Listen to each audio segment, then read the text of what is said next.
Благодарам.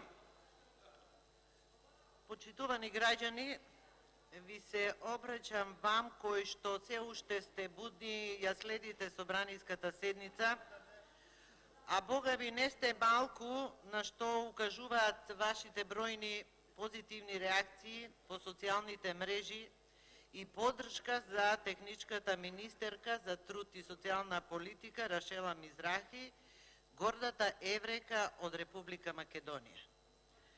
Пред да дојде СДСМ на власт, никој не веруваше дека еден ден ќе се смени уставното име на Република Македонија, име кое што македонските граѓани го изгласаа на референдумот 1990 година.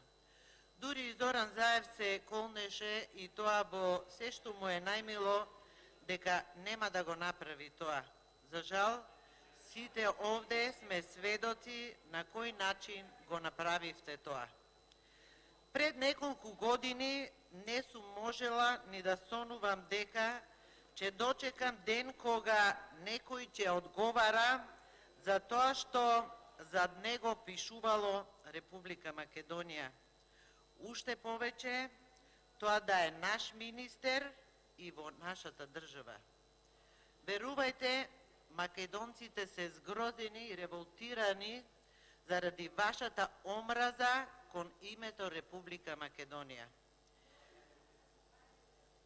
Како што сте тргнале, не е чудно да почнете и да тепате и да ги затварате секој еден, секој оној што ќе го изговори името Република Македонија или ќе се слика пред табла со надпис Република Македонија.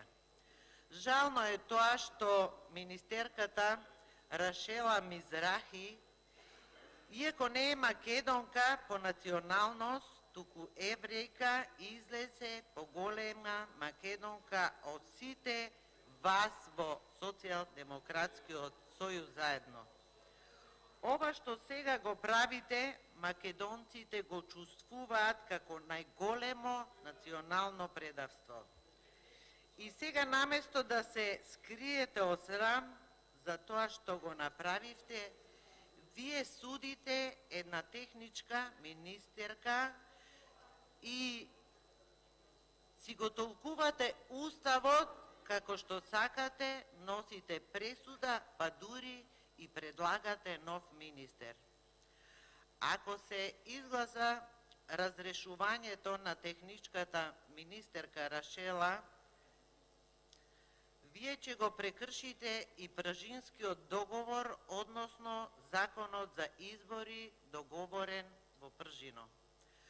После ова непочитување на законот за избори може да очекуваме секакви можни злоупотреби на изборниот процес, со што се доведува во прашање регуларноста на изборите. И ова барање за разрешување е најава токму за нешто вакво. Разрешувањето на министерката Рашела ќе значи парализа на работата на Министерството за труд и социјална политика. Па затоа сакам да го прашам техничкиот министер Оливер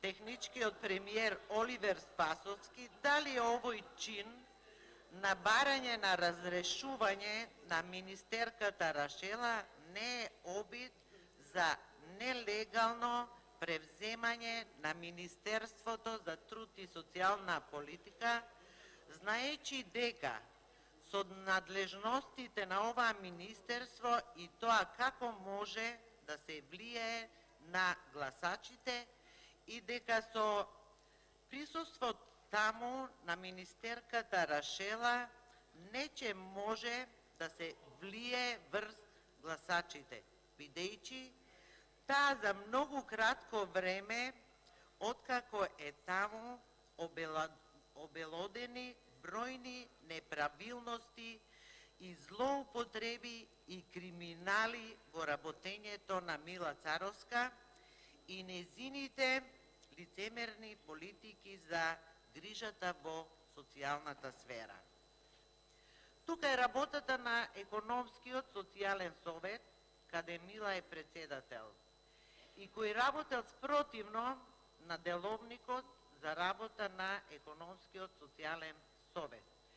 Без потребниот кворум се предлагале и се гласале бројни популистички мерки. За ваквото самоволие во работењето на Мила Царовска упатуваат и бројни членови на репрезентативните синдикати. И овој пат се надевам дека јавното обвинителство ќе отвори предмет подопрен глас, ќе го преиспита овој случај и незаконското работење на Мила Царовска и по истото ќе постапи согласно кривичниот законник на Република Македонија.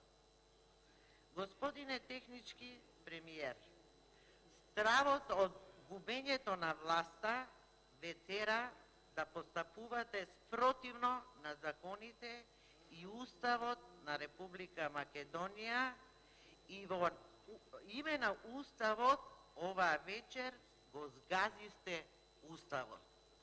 Впрочем, и не ви е прв пат. За ова што го правите, казната од народот ќе ве стигне на 12 април и тогаш ќе се мислите што ве снашло. Граѓаните се веќе многу огорчени од вашите политики и непочитување на законите и на Уставот на Република Македонија. Ви благодарам.